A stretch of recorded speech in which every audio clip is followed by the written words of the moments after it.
प्रिय विद्यार्थी नमस्कार। कैसे हैं आप लोग? उम्मीद करता हूं आप सभी बहुत कुशल से होंगे। एक बार फिर आपकी अपनी क्लास प्यासी क्लासेस में मैं अनिल प्यासी आपका बहुत बहुत स्वागत करता हूं।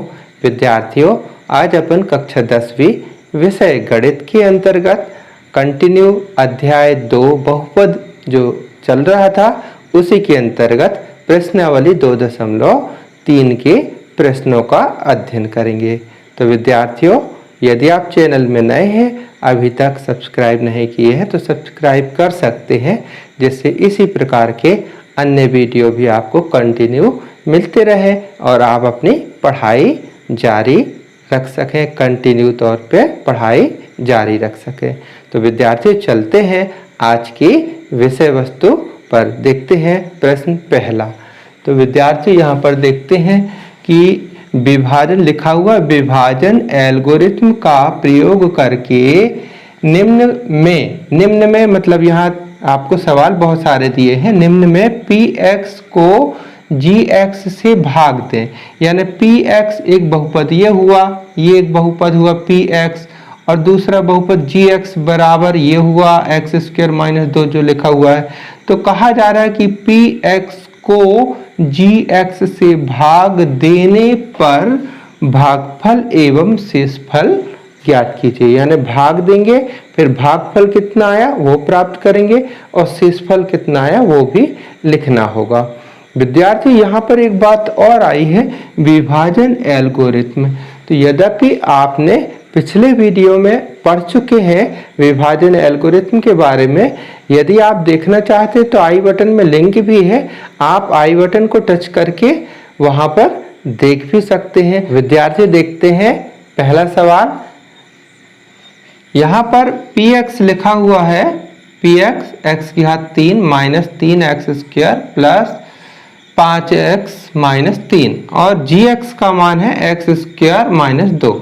अब यहाँ पर कहा जा रहा है कि px को gx से भाग दें, यानी px में gx का भाग दें। तो सबसे पहले कैसे लिख लें अपन? यहाँ पर ये अपन ने ये px को लिख लेना है। यहाँ पर x³ - 3x² + 5x - 3। अब यहाँ पर जो gx का है मान वो यहाँ पर लिख दीजिए x² - 2। ये अपन ने नोट कर दिया। अब यहाँ पर एक ट्रिक देख लेते हैं, उस ट्रिक की सहायता से सवाल को हल करने में आप लोगों को बहुत सुविधा जाएगी। ट्रिक क्या है? सबसे पहले अपन मिला लें चिन्ह, है ना, दोनों के। किसके मिलाने? चिन्ह किसकी बात कर रहे हैं? ये जो पहला पद लिखा है इनकी बात कर रहे हैं। इनका मिलाना अपन को चिन्ह, फिर मिला लेना है गुणांक और फिर तीसरे नंबर पे मिला लेना है घात। इस ट्रिक पे अपन चलेंगे ऐसे। तो यहाँ देखते हैं इसका चिन्ह धनात्मक है, इसका चिन्ह भी धनात्मक है, यानी चिन्ह मिला हुआ है, यहाँ सेम है, नो प्रॉब्लम। अब यहाँ बात करते गुणांक की, तो इसका भी गुणांक एक ही है, इसका भी गुणांक एक है, यानी दोनों के गुणांक सेम है। कोई गुणांक नहीं है तो वहां पर गुणांक एक माना जाता है। ठीक है। अब बात आती है यहाँ पर घात की। तो घात यहाँ पर देखें x की घात कितनी? 3, लेकिन यहाँ x की घात 2 है, यानी x की घात 2 है। अब हम आपसे पूछें कि x की घात 2 में कितने का गुणा कर दें कि x की घात 3 बन जाए? तो स्वाभाविक है आप बता ही देंगे कि x का और गुणा कर दें तो x की घात 3 बन जाएगी। तो कितने का गुणा करना पड़ रहा है? इतने का। तो जितने का गुणा करना पड़ रहा है उसको कहाँ लिख देंगे? ऊपर लिख देंगे, यहाँ पर। ठीक है। अब जो आपने ये लिखा ना, इसका गुणा पूरा इसमें कर दीजिए, फिर देखें क्या होता है। तो गुणा करते हैं, ये अपन यहाँ लिख दिए x² - 2, बाहर लिखे x, गुणा कर देते हैं। तो इसका इसमें गुणा हुआ तो x की घात 3, फिर धन गुणित ऋण, ऋण ही आएगा 2x, ये इतना आ गया 2x। ये अब इसको कहाँ लिखना है? इसको लिखना है यहाँ पर, लेकिन कैसे लिखना है? समान घात वाले पद एक के नीचे एक रहना चाहिए।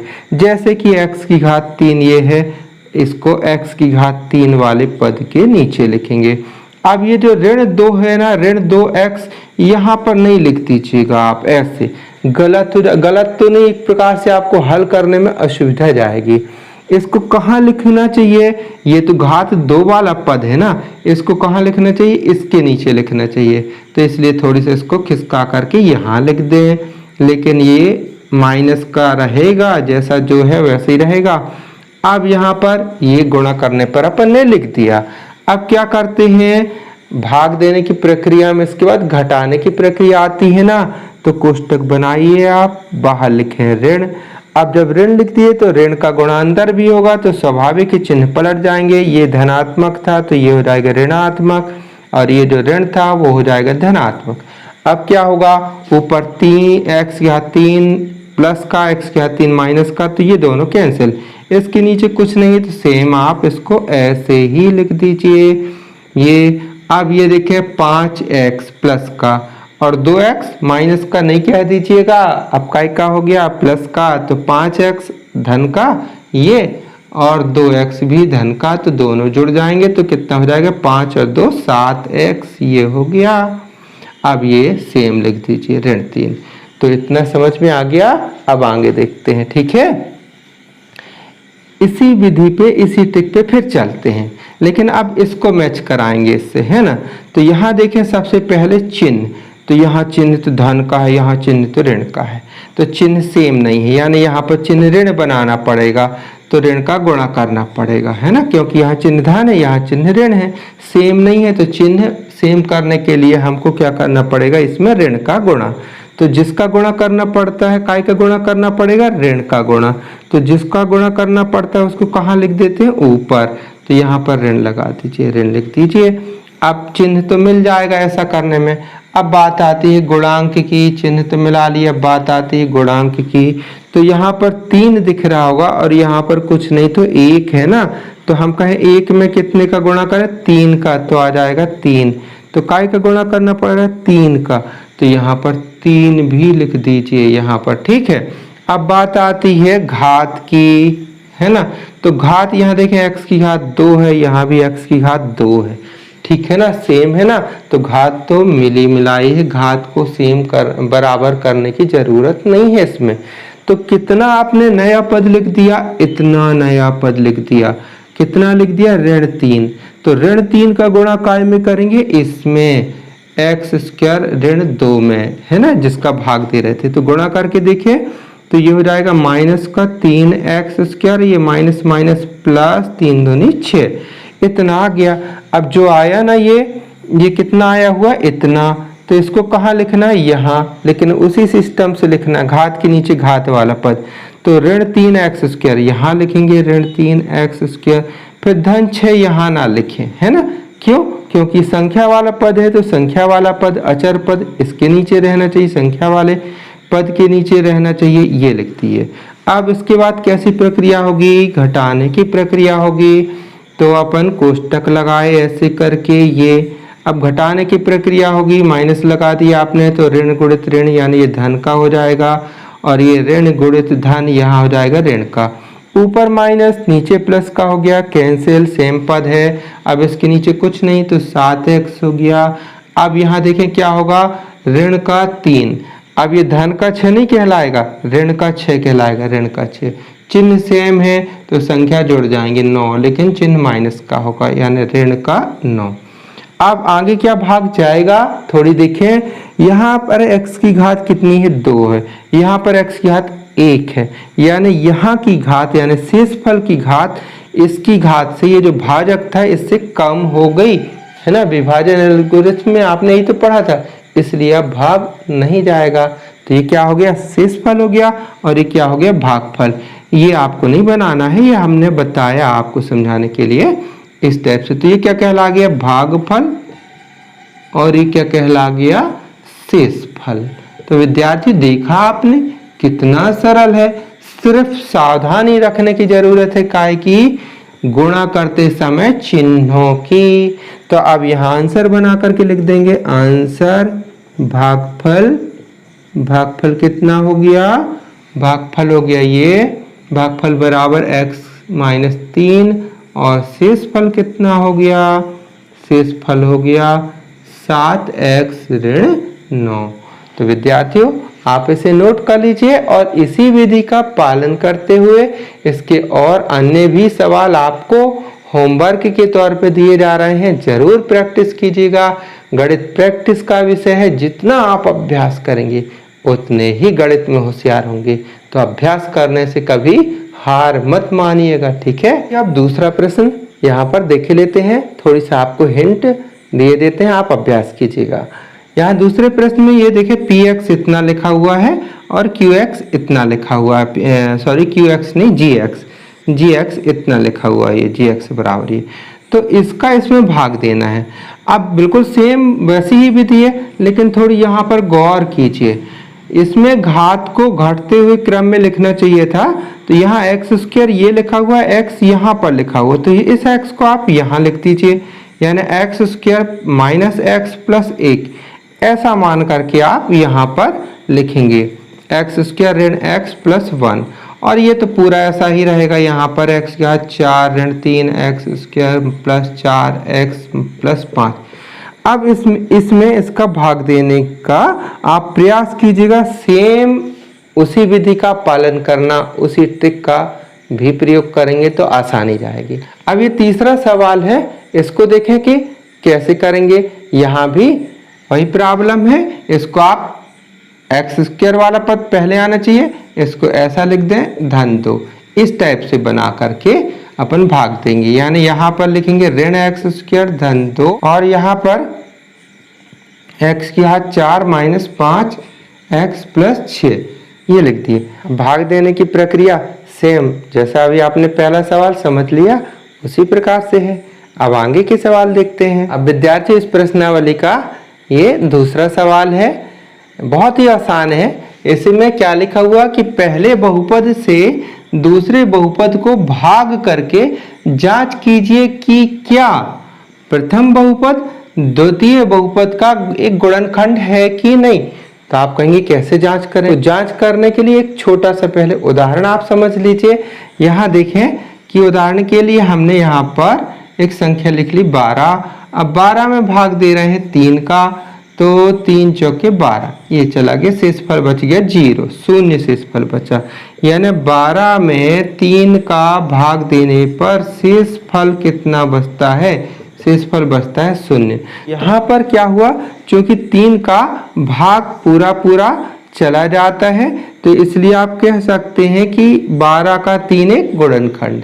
तो इसी प्रकार अगर इसमें इसका भाग देंगे और शेषफल आएगा 0, तो हम कह सकते हैं कि इसका ये गुणनखंड है, यानी कि प्रथम बहुपद यानी कि ये, द्वितीय बहुपद यानी कि ये इसका गुणनखंड है। तो अब देखें भाग तो देना ही पड़ेगा। तो देख लेते हैं भाग कैसे दें।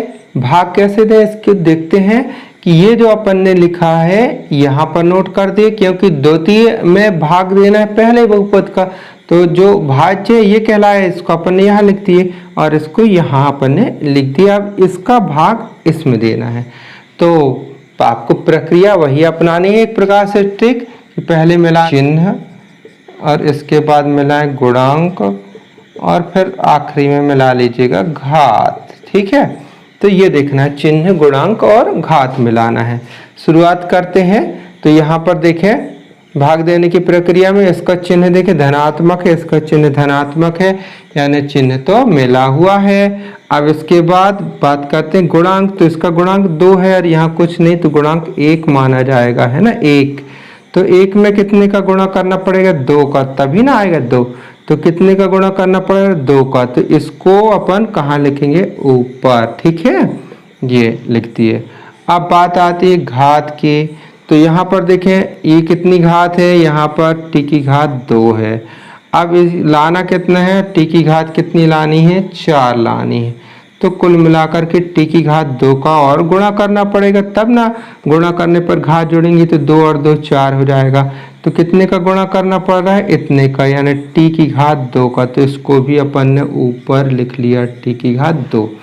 अब वही प्रक्रिया अपनाइए, जो ऊपर आपने पद लिख लिया है ना उसका इसमें गुणा करना पड़ेगा, यानी 2t² का गुणा करना पड़ेगा t² - 3 में। तो गुणा करें तो यहाँ कितना आ जाएगा, पहला पद गुणा करने पर कितना आएगा, पहला पद 2 तो रहेगा t⁻2 और t⁻2 गुणा हुआ तो 4 हो गया। फिर प्लस माइनस का यहाँ बीच में माइनस ही आएगा। फिर संख्या का संख्या में गुणा होता है पहले, तो 2 × 3 यानी 6, 2 × 3 6, फिर t² इतना आया। अब ये जो आया हुआ है ना इसको कहाँ लिखना है, यहाँ पर लिखना है। कैसे लिखें, समान घात वाले पदों के नीचे लिखना है। तो यदि 2t⁴ तो यहाँ पर लिखेंगे 2t⁴। फिर ये माइनस का ये लिखना है इतना पद, 6t² लिखना, माइनस का 6t²। तो यहाँ नहीं लिखे हैं ना, -6t² यहाँ नहीं लिखे। क्यों, क्योंकि यहाँ पर देखो घात 3 वाला पद है, ठीक है। इसको कहाँ लिखना उचित होगा, इसके नीचे उचित होगा। तो इसको अपन कहाँ लिखेंगे, यहाँ पर लिख दें। तो माइनस का है पूरा -6t² ये लिख दिए।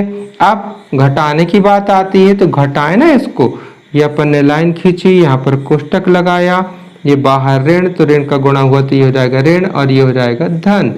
अब ऊपर 2t⁴, यहाँ भी सेम उतना ही है लेकिन प्लस माइनस का इसलिए कैंसिल। इसके नीचे कुछ नहीं तो लिख दीजिए पूरा 3t⁻3। फिर ऊपर देखिए ये माइनस का है और नीचे देखिए यहाँ पर ये प्लस का है, तो प्लस माइनस की संख्या घट जाती है। तो 6 में से 2 गए तो बचा 4। चिन्ह काय का आएगा, जो संख्या बड़ी होगी, तो ये संख्या बड़ी 6, तो इसका चिन्ह क्या माना जाएगा, धन। तो यहाँ पर आएगा धन, लेकिन t² भी आएगा, ठीक है ना, यानी 4t²। अब इसके नीचे कुछ नहीं है ना, ये तो सेम लिख दीजिए -9t और 12। अब फिर से यही प्रक्रिया अपनाए अपन, चिन्ह मिलाते हैं, चिन्ह सेम है यानी धन ही है तो यहाँ पर धन लगाना पड़ेगा, ठीक है। अब मिलाते हैं गुणांक, तो यहाँ पर 1 है तो 1 में 3 का गुणा करेंगे तो 3 लिख दें। फिर मिलाते हैं घात, तो यहाँ घात है t⁻2 और यहाँ घात 3 है, यानी 1 t की जरूरत और पड़ेगी तो t भी लिखें। कितना नया पद लिख दीजिए, कितना नया पद लिखे अपन ने, 3t। तो 3t का गुणा इसमें करेंगे, 3t है ना, काय में t² - 3 में, और जो आएगा उसको कहाँ लिखेंगे, यहाँ पर। तो कितना आएगा, 3t⁻3 और 3 का गुणा 3 में हुआ, 3 × 9 और t। तो इतना जो आया इसको कहाँ लिखें, यहाँ पर। तो घात के नीचे घात वाला पद, समान घात के नीचे समान घात वाला पद यहाँ लिखे।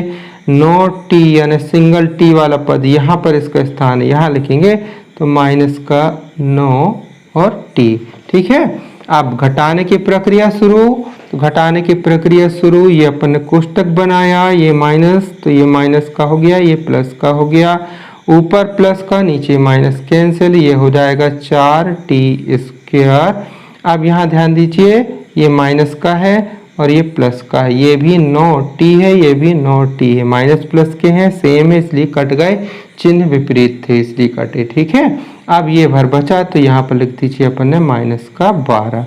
अब क्या आगे भी भाग जाएगा, देखिए t⁻2 है, यहाँ भी t⁻2 है, यानी घात अभी घटी नहीं है इसलिए अभी और भाग जाएगा। अब मिलाते हैं यहाँ पर, देखिए फिर वही काम, चिन्ह, तो चिन्ह यहाँ प्लस का, यहाँ भी प्लस का, यानी कि माइनस नहीं लाना पड़ेगा, प्लस ही लिखना पड़ेगा। अब यहाँ देखते हैं गुणांक, तो यहाँ 4 लिखा हुआ है, यहाँ गुणांक 1 है, यानी कि अपन को 4 लिखना पड़ेगा, 1 में 4 का गुणा करेंगे तब आएगा 4, तो यहाँ 4 लिखना पड़ेगा ऐसा, ठीक है। अब देखें घात, तो यहाँ t⁻2 है, यहाँ भी t⁻2 है, यानी घात सेम है, t की घात बराबर करने की यहाँ जरूरत नहीं है। अब अपने लिखा 4, तो 4 का इन दोनों में गुणा होगा, पहले इस पद में और फिर इस पद में, तो डायरेक्ट कर लीजिए आप, तो इतना समझने लगे हैं। 4 का t² में गुणा हो गया तो आ गया 4t², यहाँ लिखेंगे। फिर 4 का ऋण 3 में गुणा होगा तो 4 × 12, माइनस का 12 आ गया। अब घटाने की बारी आती है, ऋण लगाए, ये घटाएंगे तो ये माइनस का हो जाएगा, ये प्लस का हो जाएगा, सेम पद है, ये प्लस का ये माइनस का कट गया। ये देखिए ये माइनस का, ये माइनस नहीं मानेंगे, अब प्लस का हो गया, तो ये माइनस का और ये प्लस का 12 12 दोनों हैं, प्लस माइनस के हैं इसलिए भी कैंसिल, दोनों कैंसिल। तो शेषफल कितना बचा? शून्य। जब शेषफल शून्य बचा तो समझ में आ गया कि ये वाला बहुपद इसका गुणनखंड है। तो आंसर में कैसे लिखेंगे? लिखेंगे चूंकि शेषफल शून्य बचता है इसलिए प्रथम बहुपद दूसरे बहुपद का गुणनखंड है। तो यहाँ पर आपने ये आंसर के तौर पे ऐसे नीचे यहाँ पर लिख देना है। क्या लिख देना है? कि चूंकि शेषफल शून्य प्राप्त होता है इसलिए प्रथम बहुपद यानी कि ये द्वितीय बहुपद यानी इसका गुणनखंड है। और यहाँ अगर शेषफल शून्य नहीं प्राप्त होता, कोई संख्या या कोई बहुपद प्राप्त होता, तो यहाँ पर क्या लिखते कि चूंकि शेषफल शून्य प्राप्त नहीं होता इसलिए प्रथम बहुपद दूसरे बहुपद का गुणनखंड नहीं है। अगर शेषफल शून्य प्राप्त नहीं होता तो ऐसा लिखते। ठीक है, देखते हैं विद्यार्थियों इस प्रश्नावली का एक प्रकार से तीसरा सवाल जैसे ये मिलता जुलता है। तीसरा सवाल आपके अभ्यास के लिए है, क्योंकि ये सवाल परीक्षा में कई बार आ चुका है, इम्पोर्टेंट अधिक है, इसलिए हम चाहते कि हम इस सवाल को समझा दें। तो आप इसी से मिलता जुलता तीसरा सवाल अपने मन से कर सकें। तो विद्यार्थी यहाँ पर देखते हैं सवाल क्या कहता है कि 2x की घात 4 माइनस 3x की घात 3 minus 3x square plus 6x minus 2 के सभी शून्य ज्ञात कीजिए यदि आपको इनके दो शून्यक अंडर रूट 2 और माइनस अंडर रूट 2 ज्ञात हैं। विद्यार्थी यहाँ पर शून्यकों की बात हो रही है। पिछले वीडियो में आपने जान लिया है शून्यक क्या कहलाते हैं। आई बटन में लिंक है, आप चाहे तो शून्यकों की परिभाषा और उसके बारे में विस्तृत रूप से जान सकते हैं। तो यहाँ बात हो रही थी शून्यकों की। शून्यक किसी बहुपद में चर राशि के वे मान हैं जिन्हें उस बहुपद पे रख देने पर बहुपद का मान शून्य हो जाता है। लेकिन यहाँ देखें, यहाँ पर घात 4 है, तो आपने ये भी पढ़ा हुआ है कि जिस बहुपद की जितनी घात होती है उसके अधिकतम शून्यकों की संख्या उतनी ही होती है। तो आप यहाँ एक बात तो जान ही गए कि यहाँ पर घात 4 है इसलिए इसके शून्यकों की संख्या 4 होगी। अधिकतम हो सकती है, अधिकतम 4 ही हो सकती है, लेकिन यहाँ पर 2 शून्यक दे दिए गए हैं आपको, तो शेष बचे कितने? 2 शून्यक। तो उन्हीं शून्यकों को ज्ञात करना है यहाँ पर। ठीक है, तो ये तो हुआ प्रश्न। अब देखें इसको हल कैसे करेंगे। तो सबसे पहले यहाँ देखते हैं दिए गए बहुपद कौन सा था, इसको अपन ने px से दर्शा दिया, ये लिखा पूरा, ये पूरा बहुपद ये लिख दिए कि दो शून्य कौन कौन से थे, अंडर रूट 2 और ऋण अंडर रूट 2 है, ये अपन ने नोट कर दिया। तो यहाँ लिखेंगे अतः ये बहुपद चूंकि x के रूप में है तो कोष्टक में लिखेंगे x, फिर ये प्लस वाला शून्य को माइनस बना करके ऐसे लिखेंगे अंडर रूट 2, फिर दूसरे कोष्टक में चूंकि 2 शून्य है तो 2 कोष्टक तो बनेंगे, तो x यहाँ पर फिर माइनस की जगह पर ये माइनस पहले से है तो ये अंडर रूट 2 प्लस का हो जाएगा, है ना। बराबर इसका भी मान निकालें तो कितना हो जाएगा कि x, यहाँ पर एक सर्वसमीका दिख रही होगी आपको, a ऋण b a धन b, है ना, ये वाली सर्वसमीका a ऋण b, फिर दूसरे कोष्टक में a धन b बराबर क्या होता है a square minus b square.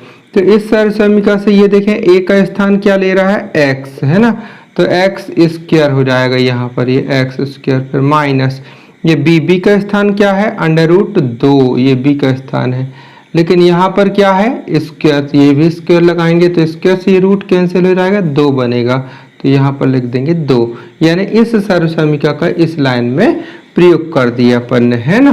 तो ये निकल आया। अब ये जो निकल आया तो ये चूंकि इसके शून्यक हैं तो ये जो पद बन रहा है ये इसका गुणनखंड होगा, तो यहाँ लिखेंगे इसका गुणनखंड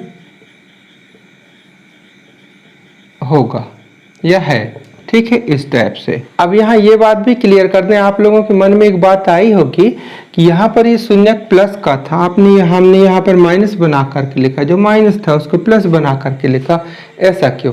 आपने पिछले वीडियो में देखा होगा कि जब हमें शून्य ज्ञात करना होता है बहुपद के तो मध्य पद को बांटा करते थे, फिर गुणनखंड निकालते थे, फिर गुणनखंड जो निकालते थे फिर कहते थे शून्यक हेतु।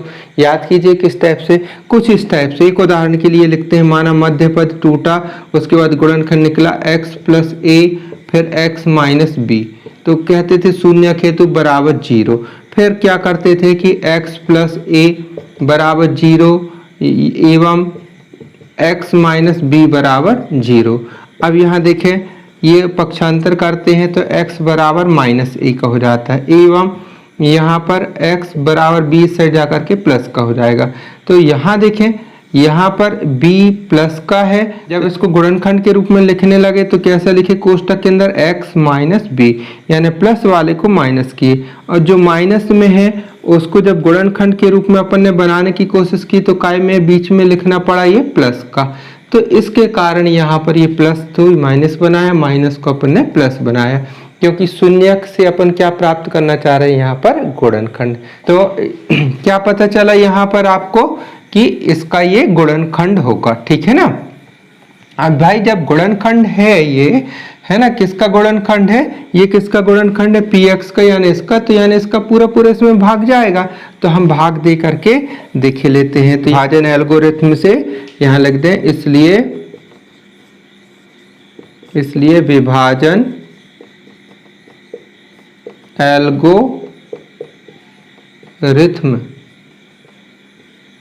से अब इसका अपन को प्रयोग करना है, भाग देना है। किसमें भाग दे, ये अपन ने लिखा, अपन ने ये पूरा लिख दें। ये px कितना था, ये 2x की घात 4 माइनस 3x की घात 3, 3x square plus 6x minus 2। आप ये गुणनखंड कितना है इसका, एक तो ये है ना, तो ये अपन ने लिखा x स्क्वायर माइनस 2। अब भाग देने की प्रक्रिया तो ऐसी ही है विद्यार्थियों, आप चाहे तो भाग दे सकते हैं। चलिए हम फिर से एक बार सीख लेते हैं। यहाँ पर वही प्रक्रिया अपनाएंगे, सबसे पहले मिला लेंगे अपन चिन्ह, फिर गुणांक, और गुणांक मिलाने के बाद मिलाएंगे घात। तो देखते हैं इसका चिन्ह, देखें धनात्मक, धनात्मक चिन्ह धन ही का है, नो प्रॉब्लम। गुणांक देखते हैं 2, तो यहाँ पर 1 है तो यहाँ 2 लिखना पड़ेगा, है ना, कैसे 2 का गुणा करेंगे तो यहाँ 2 आ जाएगा। फिर घात देखते हैं, घात यहाँ 4 है, यहाँ पर घात x की घात कितनी है 2, यानी x की घात 2 की कमी है, तो यानी ये भी यहाँ लिखेंगे, कितना लिखेंगे 2x स्क्वायर लिखेंगे, ठीक है। तो अपन ने यहाँ क्या लिखा 2x स्क्वायर, तो जो 2x स्क्वायर लिखे हैं इसका गुणा इस पूरे में करेंगे, तो इसमें गुणा होगा। देखें थोड़ी एक बार करके बता दें, आपको समझ में आना चाहिए, भले वीडियो में थोड़ी सा समय लग जाए। तो यहाँ कितना हो जाएगा 2x की घात 4 माइनस 2 दूनी 4x स्क्वायर, इतना आएगा। अब इसको यहाँ सिस्टमेटिक ढंग से लिख दीजिए। तो इसको अपन ने यहाँ लिखा 2x की घात 4 माइनस, अब यह कहाँ लिखेंगे, स्क्वायर वाले पद के नीचे, यहाँ ना लिखिए आप, यहाँ इसके नीचे लिखिए, माइनस 2 माइनस कितना है 4x स्क्वायर है ये।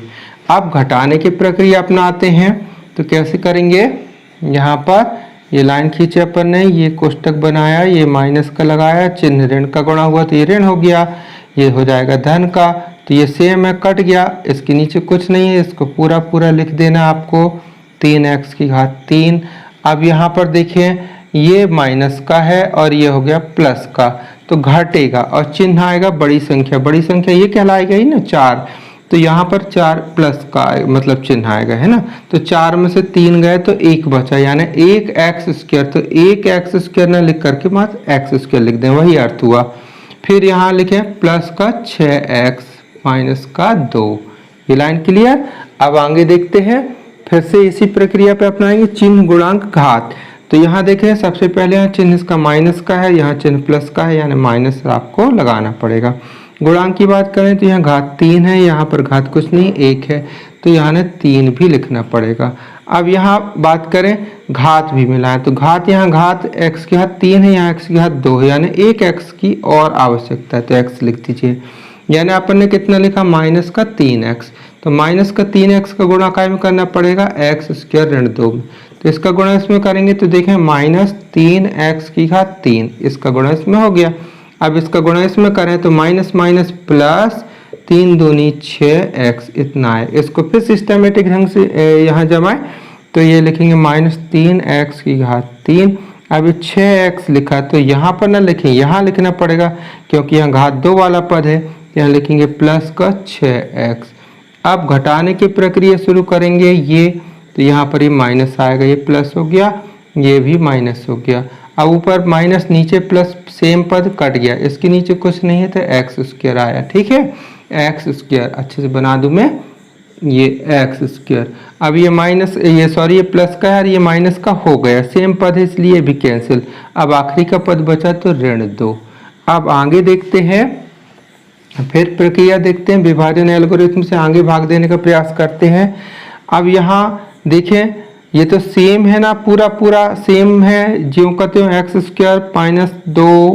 स्क्वायर -2 यानी कि एक ही बार भाग जाएगा, एक का तो +1 लिख दीजिए और यहाँ पर इतना ही आएगा ये। अब इसको घटाएंगे तो ये माइनस आएगा ये, और ये हो जाएगा प्लस का, इससे कैंसिल, शेषफल बचा 0। इसके आपको क्या करना पड़ेगा, गुणनखंड तोड़ करके मध्य पद को बांटने की विधि से आपने जो पढ़ा है ना पिछले वीडियो में, उसी के अनुसार इसको अपन को पहले गुणनखंड निकाल लेना है, फिर इसके शेष शून्यक निकाल लेना है। ठीक है, देखते हैं कैसे। तो इतना आप लोग नोट कर लीजिए, ठीक है, तब आगे समझे लेते हैं। विद्यार्थियों, भाग देने पर भागफल कितना आया था, इतना आया था। तो यहाँ लिखेंगे चूंकि भागफल बराबर कितना आया अपना 2x की घात 2 -3x + 1।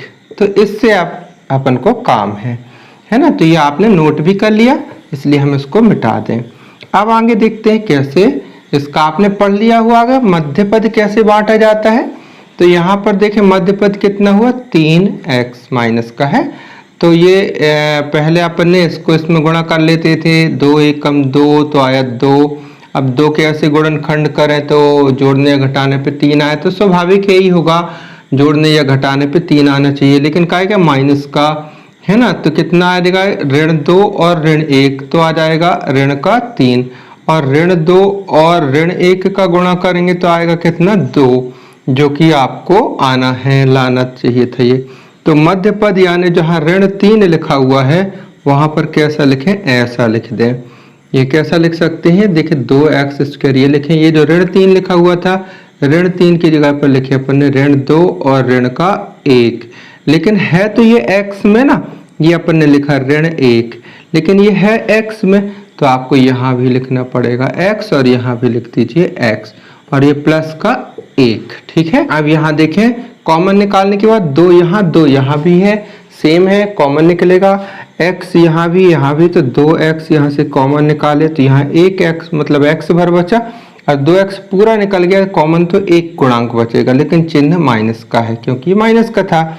अब यहाँ से कुछ भी कॉमन नहीं निकला, आप कहेंगे नहीं 1 यहाँ भी है ना, यहाँ भी, तो -1 चिन्ह सहित कॉमन निकालिएगा, तो यहाँ बचेगा x, और चूंकि यहाँ से ऋण धन से जो कॉमन निकाल रहे ऋण का, तो इस चिन्ह पलट जाएगा, यानी माइनस का 1 आएगा।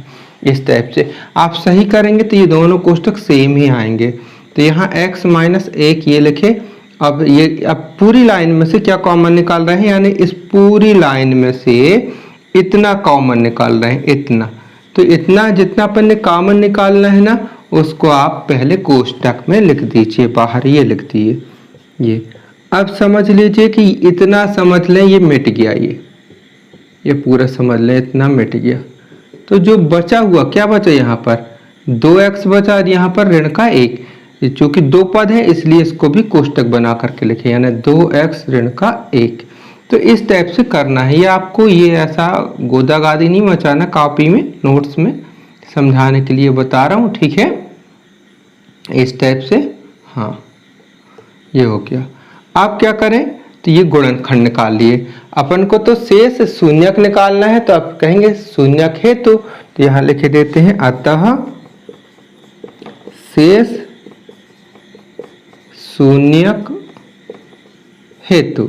शेष शून्यक हेतु क्या करें, ये जो निकाले हैं गुणनखंड x - 1 और दूसरा क्या निकाला है 2x ऋण 1 बराबर 0 लेके चलेंगे। तो सबसे पहले पहला गुणनखंड लिखते हैं, x ऋण 1 बराबर 0 एवं दूसरा गुणनखंड 2x ऋण 1 बराबर 0।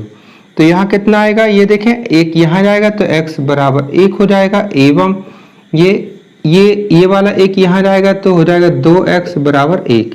तो ये तो आ गया, x का मान आ गया, लेकिन यहाँ हल करना पड़ेगा अपन को। तो x बराबर 1/2। तो एक शून्य क्या निकल आया ये, और दूसरा शून्य क्या निकल आया ये। ठीक है, तो यहाँ लिख देंगे आंसर में शेष शून्य बराबर 1 और 1/2। तो यहाँ लिखेंगे अतः या इस प्रकार शेष दो शून्यक पहला कौन सा है 1 एवं दूसरा क्या है 1/2 है। ठीक है, तो ये आपका क्या हो गया आंसर हो गया। यहाँ पर अपन लिख दें आंसर, ये आंसर हो गया। ठीक है, ये गोला नहीं बनाना है, ये हमने समझाया आपको। तो विद्यार्थियों देखा सवाल बड़ा जरूर है लेकिन इम्पोर्टेंट भी है और समझ में आ भी जाता है यदि ध्यान से मन लगा करके समझें तो विद्यार्थियों कैसी रही आज की क्लास। उम्मीद करते हैं आपको आज की विषय वस्तु बहुत रुचिकर लगी होगी और इम्पोर्टेंट भी है, इसलिए आपने अच्छे मन लगा करके समझी भी है। परीक्षा में यहाँ 4 नंबर का क्वेश्चन आता है, इसलिए विद्यार्थियों आपने ध्यान से समझा है और अपने अन्य दोस्तों तक भी ये सामग्री को शेयर करें जिससे उनका भी भला हो। और विद्यार्थियों अगर अभी तक आपने सब्सक्राइब नहीं किया है सब्सक्राइब कर लीजिए, जिससे आपको इसी प्रकार के आगे वीडियो भी मिलते रहें और आप घर में ही बहुत अच्छे से पढ़ाई कर सकते हैं। आपको और किसी और साधन की आवश्यकता ही न पड़ेगी, हमारा यही प्रयास रहेगा। हमारा प्रयास आपका विकास है। तो विद्यार्थियों सहयोग आपका भी तो बनता है, आप ही तो मन लगा करके पढ़ेंगे तभी तो हमारा प्रयास सार्थक होगा ना। तो ध्यान लगा करके पढ़िएगा और वीडियो को शेयर करें और सब्सक्राइब करें। तो विद्यार्थियों मिलते हैं अगले वीडियो में एक नई विषय वस्तु के साथ। तब तक के लिए थैंक यू, बाय, जय हिंद।